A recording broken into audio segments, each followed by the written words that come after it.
Hello, hello. Happy New Year. Happy holidays. Merry Christmas. Wishing everyone a wonderful and amazing 2023 New Year of health and love and wealth, prosperity, and all the love that your heart can hold. I been down a little sick, but I'm back up. And I've had this topic on my mind for a while now, a topic that I've been discussing a little frequently. And I like to kind of jot down when I notice that there's something that's remnant, like constantly, there's like a specific topic that I'll find that is just constantly repetitive over and over again. So like that's a signal for me to pay attention to. And so one of them is a hot topic also, ironically. It's a topic for people who are in relationships, who are not in relationships, who struggle with dialogue, who just struggle in general. And it's communication.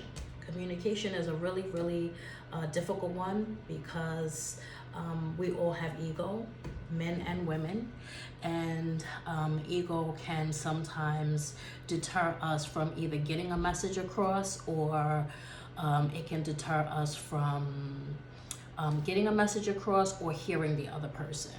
And so communication. I think that it's safe to say that sometimes or oftentimes when we communicate, we typically are communicating, especially when it's conflict. Okay, so this topic of communication is more leaning toward conflicting communication. I need to preface by saying that because that's really important to understand.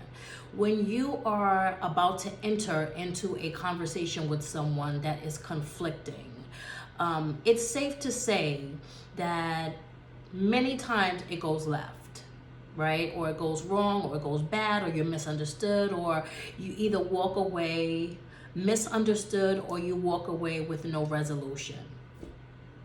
And so the problem with that is, the reason for that is because usually when you approach someone with conversation, that conversation is usually like not the first time you've felt that way. Usually it's something that you've held on to, you didn't discuss before, you let it go, and now you want to have a conversation, but it's not just the topic at hand, it's all the other things involved as well. So when you're communicating with someone and you're trying to get your point across, right? Whether it's, relationship, friendships, family, whatever it is, and we're all guilty. I'm guilty. I'm definitely guilty of delivering a message that wasn't the right way to deliver it, right?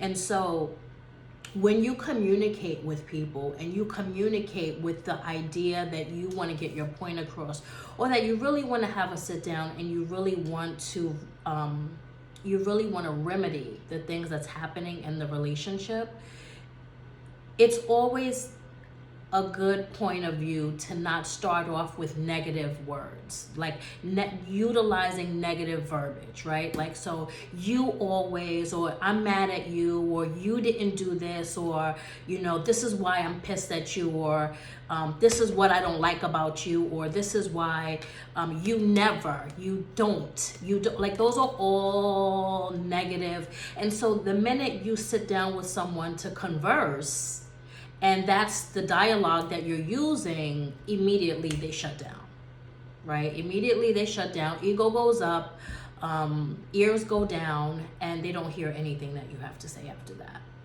So, and when they don't hear you anymore, now when they are listening, it's not listening because they want to hear what you have to say, but it's more so that they're listening to respond and go back and forth with you.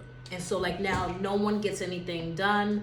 No one gets anything resolved. It just goes on deaf ears, right? You walk away, you're feeling defeated, both parties, right? Or all parties, because sometimes this is a group thing. And so the approach should always come from an approach of love, right? It should always come from, because usually when you have conflicting feelings like this, it's definitely from someone you love, right? Like you're not gonna, we don't usually sit down with all of this anxiety having a conflicting conversation with someone that we don't love or someone that you're not invested in or something like that, right? But this also applies to like colleagues or people that, you know, is not in your immediate space of love. This applies to anybody that you need to have a conversation with that you don't really know how to, right? So this can be personally, or this can be professionally. You should always start off the conversation with things that you do admire, right? Like, so say for instance, it's a relationship, right? You should start off the conversation saying things like, you know, we've been together for a long time or whatever amount of years.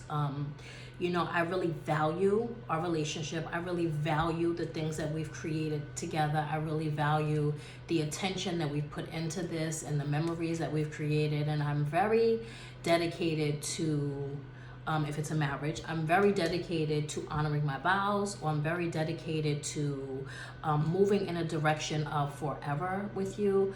But I feel sometimes we don't hear each other, right? And I want us to be better. I want us to do better.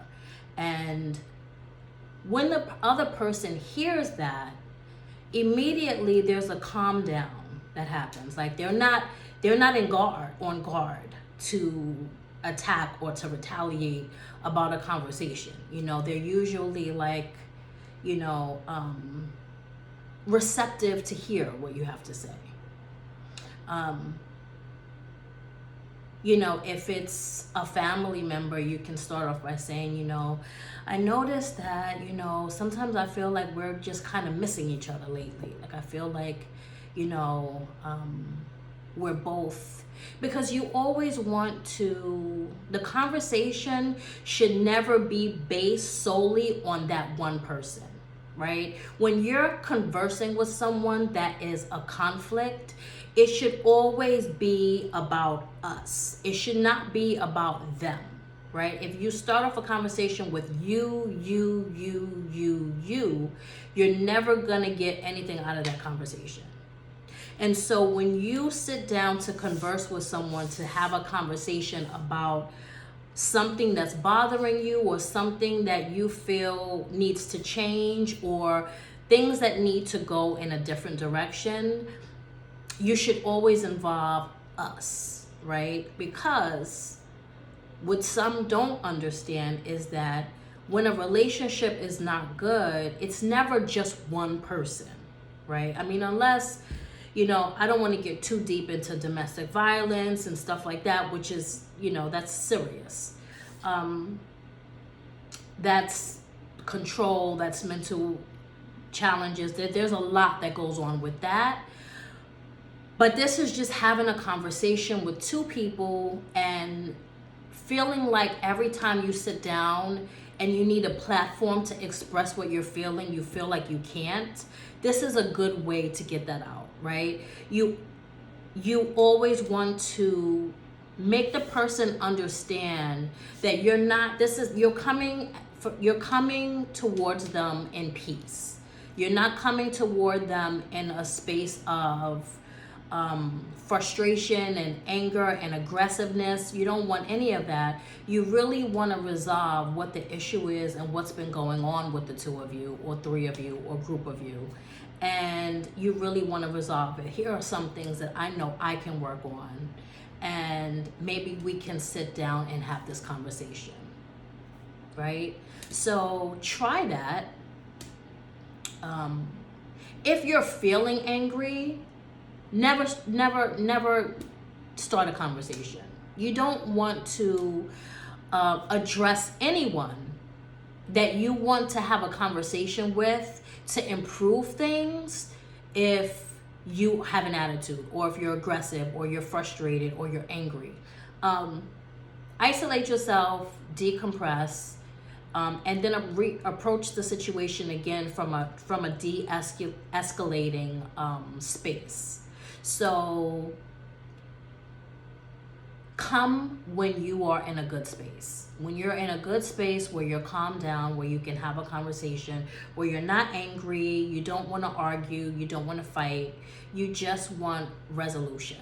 So if you want resolution, that is the best way to do it. Approach the person from you want to use positive words, there are a lot of things that I feel we can improve on. Improving is a positive word. You always is not a good thing. You don't is not a good thing. And even if you do feel that way, there's just a way to rephrase. You can always rephrase things. Even if you have to rehearse it before you start the conversation, you should always try to rehearse it before you start the conversation. And so that is my key for communication today, 2023. I hope you have a wonderful new year, and I'll see you in the next one.